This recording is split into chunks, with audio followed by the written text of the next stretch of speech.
I've played V Rising for a little over 60 hours now, both in the closed playtest and now in the open access, and so in this video I'm going to give my honest first impressions on the game. And by the end of this video I hope to convince you that you should definitely try V Rising, as it is an amazing game.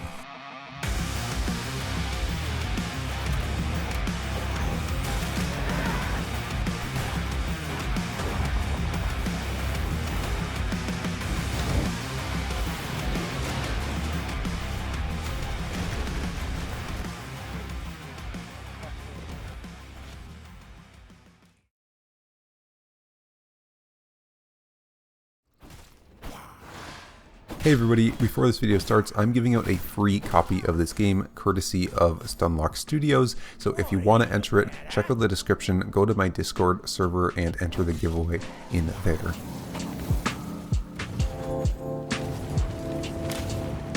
V Rising is a top-down isometric vampire PvP and survival game with WASD movement. Think Battlerite and Rust had a kid and he's obsessed with vampires. You load into a specific server as a vampire and have to kill enemies, get loot, gather resources, craft and upgrade gear, build a castle, and PvP if you choose to do so. All that sort of stuff that is involved in a survival game. Now, a lot of the game revolves around you being a vampire, so there's a lot of vampire-y things in the game, like drinking the blood of enemies and NPCs found around the game. You have to drink different creature or mob's blood to stay alive, but can also get some cool effects and different buffs from it, and drink boss's blood to unlock new abilities and progress your character. So in classic survival fashion, you start out pretty weak and then work your way up, crafting different items, unlocking new spells, defeating increasingly difficult bosses, and powering up along the way. Similar to games like Rust, it's also pretty PvP focused, allowing for player versus player combat as you compete to progress your character alongside other players. One thing to note is that you're always online, so your character is always there once you make a character on the server, so if you're in your base offline, people can still come kill you if they invade your base and get inside of it. Now, I know a lot of people aren't huge fans of this mechanic, but V Rising does it nicely, as you can only invade bases at certain times of day, which I'll get into more in the PvP section of this video. If you're not a fan of PvP and want to treat it more like a single player game, it's hard to say, but I would estimate around a good 50 hours of gameplay for the first playthrough with a good amount of replayability, and not to mention there's also a part of the map that is there but hasn't been released yet, so there's going to be more content alongside that. And obviously tons of more content if you want to get into the PvP. One thing I want to note quickly is that what helps with all of this is that depending on the server, it has different rules, so you can customize servers if you have your own ones. So there can be different rules for like PvP, such as raiding rules, for group size or clan size as it's called in the game. Even things like the amount of loot that you get from mobs or resources can be modified and can be different depending on the server you're in.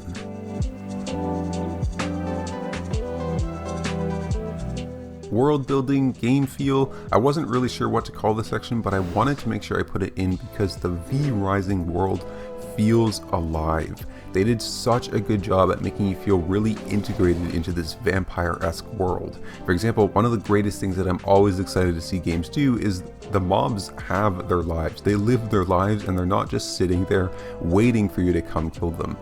If a group of skeleton warriors walks past a human bandit camp, they'll go out and fight each other. Wolves will hunt deer, and farmhands or workers will run and cower in fear when they see a vampire. The game feels alive when you play it. And of course, that is coupled with really great environment building. The forest with the spiders and ghost mobs is genuinely creepy. From the sound design to the spiders crawling out of the cracks in the walls, it is disturbing. One of the last bosses is in this cathedral sort of thing, and I won't spoil it by showing you here, but it is gorgeous. The game feels alive, the environments are super well made, it just feels good to run around and play as a vampire.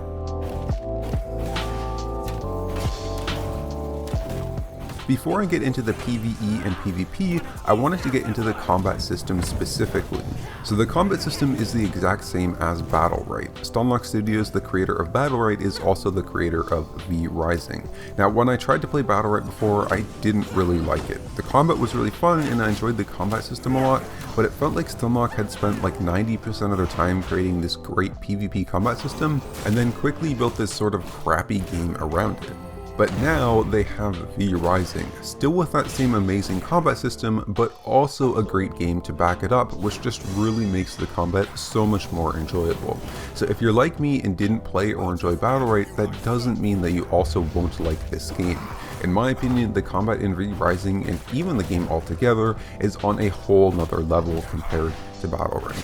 If you're not familiar with Battlerite combat, it's a non-targeted, very skill-based combat system. So everything is a skill shot, even basic attacks have to be aimed towards where you want them to hit instead of targeted on enemies.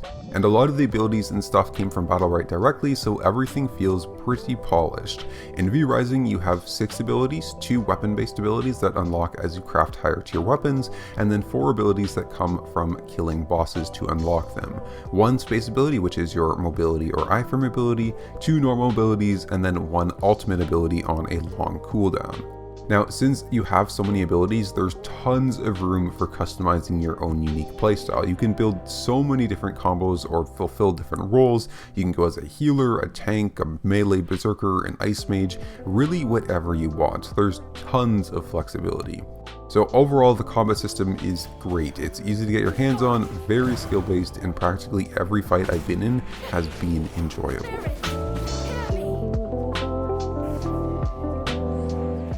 Looking at PvE, or basically mob fights, there are 2 main areas, normal mob groups and then bosses. For normal mob groups, they usually aren't too difficult. It sort of depends on how many you pull at a time, but it's definitely not a game where you can turn your brain off and farm. The mobs have unique mechanics and work together in groups pretty well, so if you make a mistake, you can definitely die to them. As you progress, different mobs throughout the game have different enough mechanics from each other that keep the fights overall pretty fresh, so there's no complaints from me about the mob farming.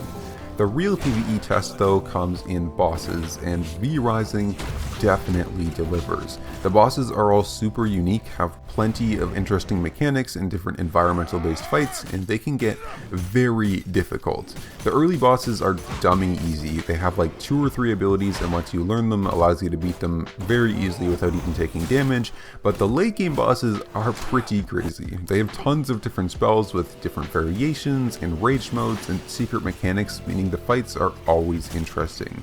And while they get really difficult, if you learn the mechanics or spells and have good control of your character, you can still do them without taking any damage. They really do play off of the skill-based combat system that Stunlock has created so well.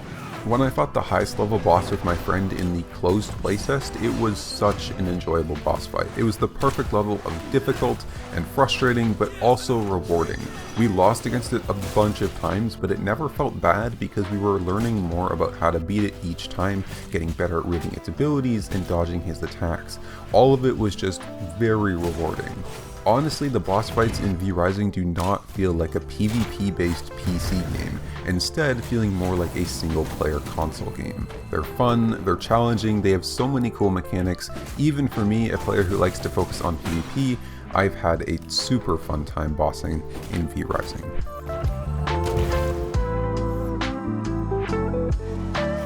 For PvP, I'm first going to talk about how it is set up, and then my impressions on how good or fun it actually is.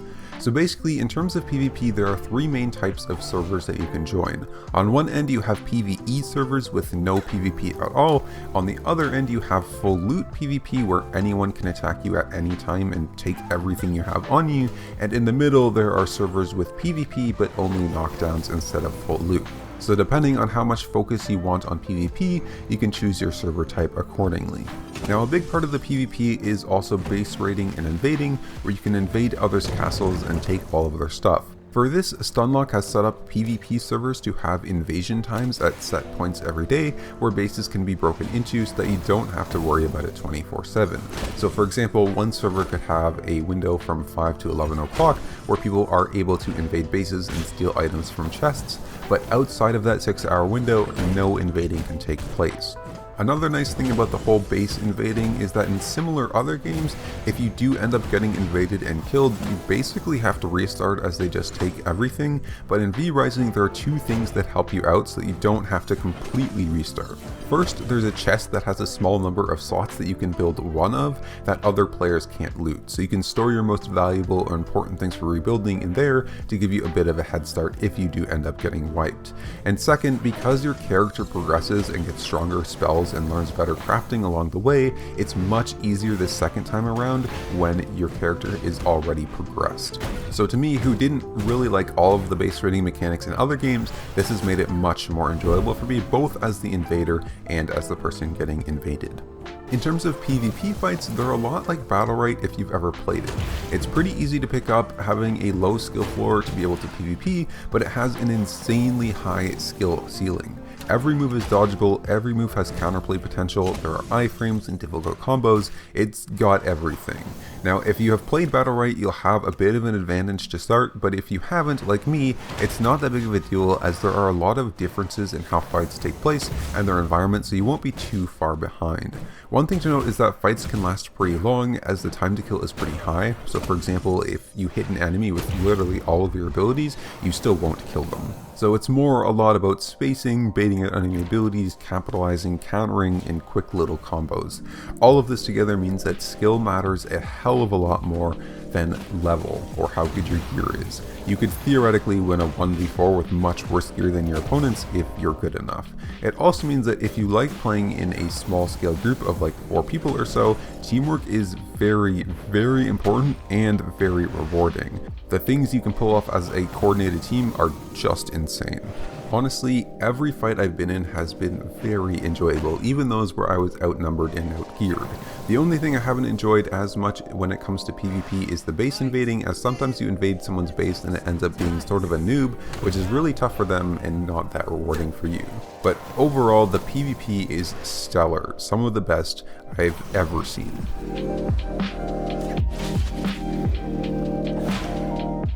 Moving into gathering and crafting, I'm going to make this quick because it's just super basic. Crafting and gathering clearly wasn't Stunlock's focus in this game, it's more there to promote other content like bossing and to tie things together. It's not bad, I'm not even saying they should make it more advanced, interesting, or dynamic, but if you're looking for a game with a great crafting system with tons of variability and dynamic crafting, you're not going to find that in V-Rising. It's pretty much just gather ore by hitting it, stick it into a smelter to turn it into bars, and then bring it to a smithy to turn it into a weapon. It's very basic, very simple, but to be honest, not much more is needed for this game, in my opinion.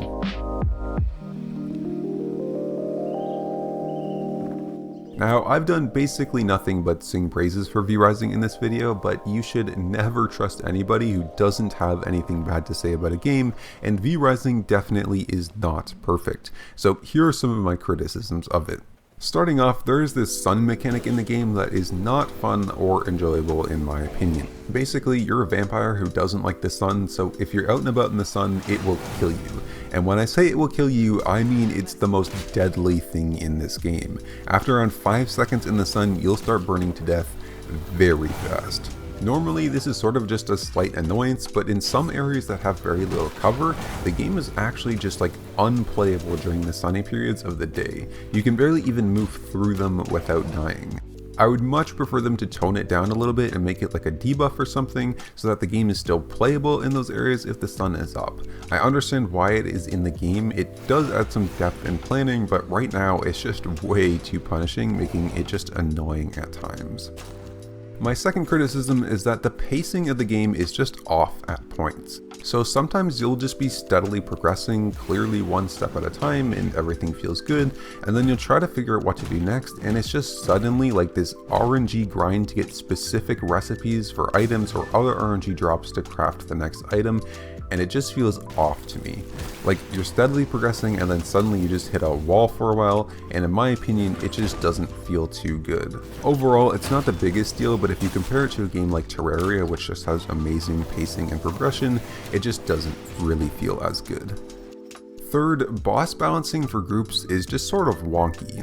So overall boss balancing is pretty damn good, but I feel like they haven't really figured out how to balance bosses for groups. So obviously you want the bosses to be buffed when 4 players are doing it instead of a solo, but depending on the bosses, it can sometimes be like way too hard as a group. So for example, some bosses' strength comes from like their summoning phases where they summon a bunch of mobs to help them, and for these it just takes the number of players doing the boss and multiplies the amount of summons it spawns by that much. Sometimes that's okay, but for specific bosses it just makes the fight basically impossible. I imagine they'll be monitoring and balancing this as time goes on, but if you're playing with your friends, sometimes it just feels like you just all need to solo a boss instead of doing it with the group, which is just not ideal. My last criticism is a lack of ability diversity. So there are a lot of abilities that you can unlock in the game, but a lot of them are too similar to each other in my opinion. For example, there are 3 shield abilities where you put out a shield in front of you to block attacks, and the only way they're different is the effect that happens when it is hit. So like one shoots a projectile out, or another one will spawn a little skeleton to fight for you. Technically, they're all different abilities, but in terms of their actual functional use, they're basically all the same. So ideally, I'd like them to add a little bit more variety with the spells they're planning to introduce.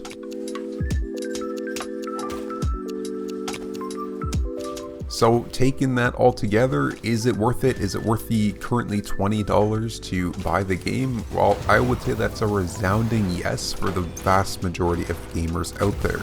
It's a really amazing PvP game, not just based on the combat system, but the environment you're PvPing in with its open worldness that still manages to bring people together, and the option for full loot PvP, which is so rare to have in a good game like this.